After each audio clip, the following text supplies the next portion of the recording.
Hello and welcome to my channel, Bevvy with Beth.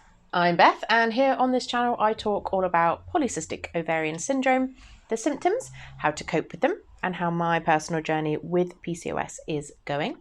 So if that sounds like something you'd be interested in, then don't forget to hit the subscribe button down below to catch my videos every single week.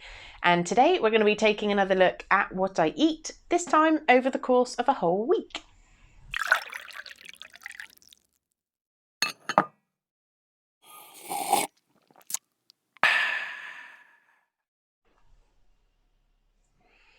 So earlier in the month, I did a little video about how I got back into ketosis. And that was an important part, obviously, of the journey because I personally struggle with insulin resistance, which is causing a lot of extra problems with hormone imbalances. So I use keto eating to reduce my insulin levels and help me with a lot of my symptoms with insulin resistance. And I wanted to talk in a bit more detail about kind of how I'm actually going about that, what's included in my diet, and the main areas that I'm looking at other than obviously keeping my diet low carb. I felt the best way to get a clear picture of how you're monitoring your nutrition is to do it over the course of a week, because it's very difficult to get everything that you need all in one day. Whereas if you look at what you're eating over the course of the week and make sure that that week is covering everything that you would need, that means you don't have to stress so much about how much calories you are or not eating or anything like that. I've never been a big believer in calories, as I said on my Instagram stories where I've been sharing this kind of as we go through the week. Calories have never been something that I felt was a reasonable way to monitor how we're eating because unfortunately, I'm not a dragon and I don't have fire inside of me burning the food that I'm consuming. That's just not how the body works. We don't actually burn food. And so how many calories we should be eating is just not something that I'm interested in learning at this point. I want to look at the nutrition that's coming out of my food, how to cover all of my bases as best as I can without either starving myself or overeating or causing myself more problems with overeating of sugar. So I've taken a bit of footage of what I ate during the week, but I've also got screenshots of the recorded nutrition from Chronometer. I think I've spoken about Chronometer before on this channel, but I've definitely mentioned it a lot in my Instagram because I find although you have to be quite specific about the amounts of food that you're eating, it gives you a really good idea of what the RDAs are and what is contained in the food that you're eating, and clearly tracks whether you are covering your nutritional bases, see where you might need to tweak things, whether that's what you're eating or buy a supplement, and it breaks down everything really clearly. You'll see a bit more as I show the screenshots that I have of what I ate over the week. So I started this on Saturday and I tracked it right through until the following Friday. The weekends tend to look quite different from the weeks. I do then also tend to eat the same thing Monday, Tuesday, and then eat the same thing Wednesday, Thursday, because I batch cook before at the weekends, ready for the week, which means I don't have to think about things in the evenings and that after work. But it also means that was another reason why I wanted to seriously track what I was eating in order to make sure that I'm covering my nutrition. Is if this is all I'm eating in the week, because I've planned it all out, is that week actually going to give me everything that I need? Or do I need to make some tweaks so that if I keep doing this until probably somewhere around the end of March, so we're looking at nearly 3 whole months of eating in this particular way, am I going to be healthy at the end of that? Or am I missing something? And if I'm missing something, is that something that I can increase or cover simply by increasing the type of food that I'm eating? Or do I need to look at doing some serious supplementation? So the first thing to note is that in the tracking that I'm going to show you, I have cut out the calories. I've blanked out the calories because, like I said, I don't believe in that being a good way of tracking how well you are eating. But also, I haven't included for the first few days, I didn't include the supplements that I am already taking. So you may notice a few of the bases that I haven't covered. And that's because I am already supplementing. I already take a potassium, a zinc, a magnesium, and a D3 supplement every single day. And so I didn't need to worry about how much of that I was getting, but it was still interesting to see what I was getting out of my food and seeing that supplementing was actually necessary for me as well. So that was a great check. So we're going to start with Saturday and see what I ate then. This is my Saturday breakfast. I have got some scrambled eggs, some smoked salmon, and half of an avocado. I've popped some hemp seeds and parsley on the eggs there, and some lemon juice on the salmon and avocado. And this is just a bit of a treat that I do tend to have on a Saturday or a Sunday. Just a bit of a posher version of my bacon and eggs that I normally have during the week.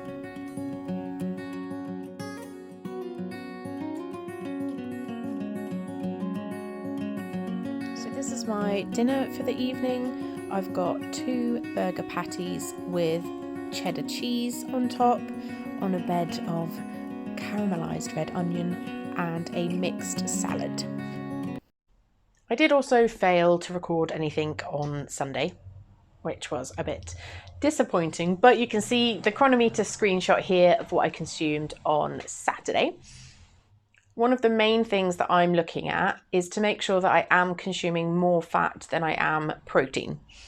For me personally, I'm not overly active. My job is very sedentary, and although I do exercise, I go for a walk and I do yoga, none of them are particularly muscle shredding. So I personally don't need much more than kind of like 85 grams of protein in order to feel satisfied.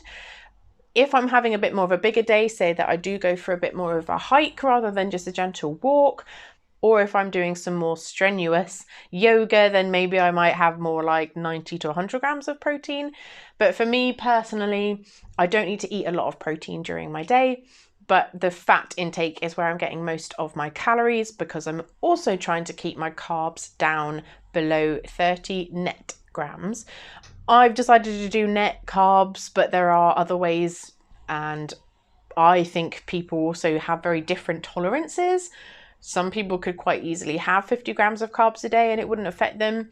For me, I've definitely noticed the lower my carbs are, the much better that I do. So currently I've set it at 30 gram limit, but really I'm trying to get under 30 grams rather than reach 30 grams, if that makes sense. So that's what I'm looking at for today, and you can see now the smaller breakdowns of the different types of fats that I'm having. Making sure that I'm covering all of my vitamins and my minerals as well. It's a really handy tool where it's grey if you haven't reached the target yet. It's green if you've hit your target, and it will also go red if you've overreached the target, if you've done too much. You can set a maximum amount allowed, which means then if you are, say, overtaking something on a heavy metal, or you were overeating on cholesterol, then you can set a limit on it and it will tell you if you've had too much as well, which is quite handy.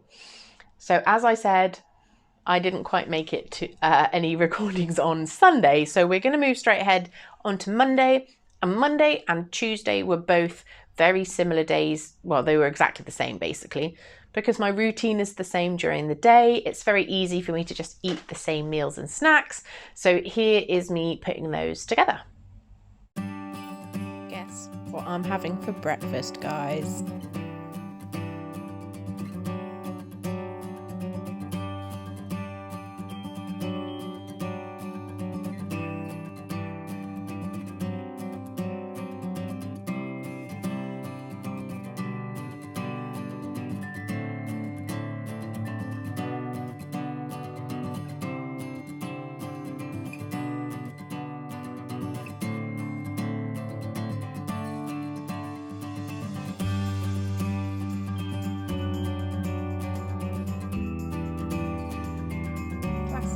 bacon and eggs with some fried mushroom and yellow pepper to get some extra vitamins and minerals in.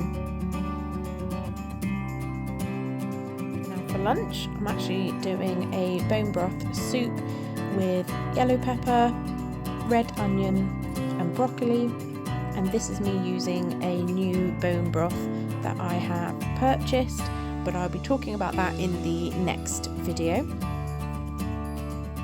This has been my lunch consistently as it gives me a little bit of an energy boost. It is still fairly low carb, and I'm also getting a bit of an iron boost from the broccoli as well.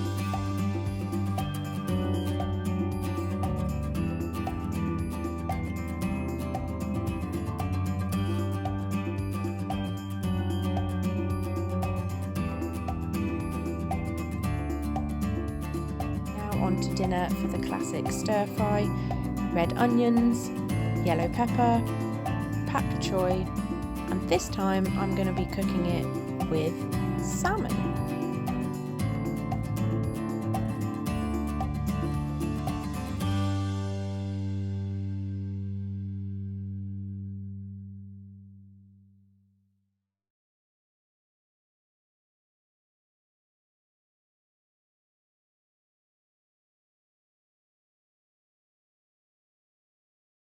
One of the things that you might notice with the chronometer for those 2 days report here, you might notice that my fibre is quite low, and that is because I personally struggle with eating a lot of fibre. I've spoken about my gut health before, so you can definitely check out the videos if you want a bit more detail on what's happening and why that's a problem for me. Again, it's not really a recommended amount. This is just what I'm consuming. This is what I'm being comfortable with.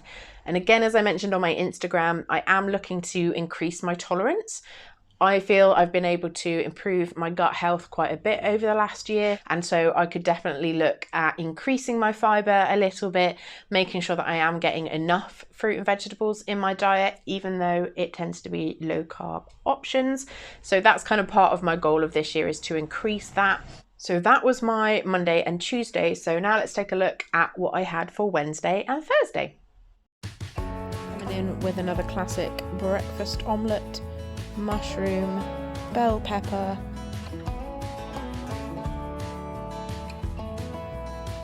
just weighing out the eggs. Hanging on to hope and holding on to a dream, wishing for the kind of love you see in magazines. The illusion falls and nothing's what it seems to be. Now it's time for dinner, and today we are doing a curry, mixing the spices together. Adding the coconut milk. Letting that simmer before then adding the chicken.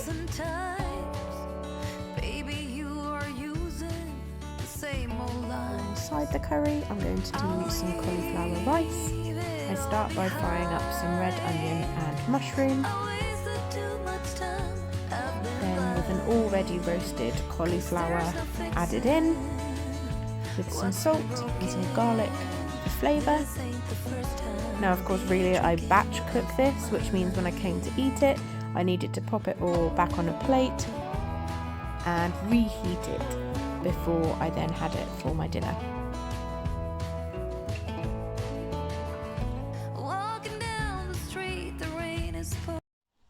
So here's the chronometer report for Wednesday and Thursday. And with this one, I did actually pop in a couple of the supplements that I'm already taking. I noticed in particular that on these days, having not had the salmon, that my omega-3 is quite low. But then when I am having the salmon, it is quite high. So I actually want to look at making a spreadsheet for myself. I'm a spreadsheet nerd. I will make a spreadsheet for myself where I can actually track what the goal should be for omega-3 intake over the course of 7 days, how much I'm then taking over the course of 7 days, and how much I may need to either change what I'm eating or supplement in order to reach my omega-3 bases for the entire week.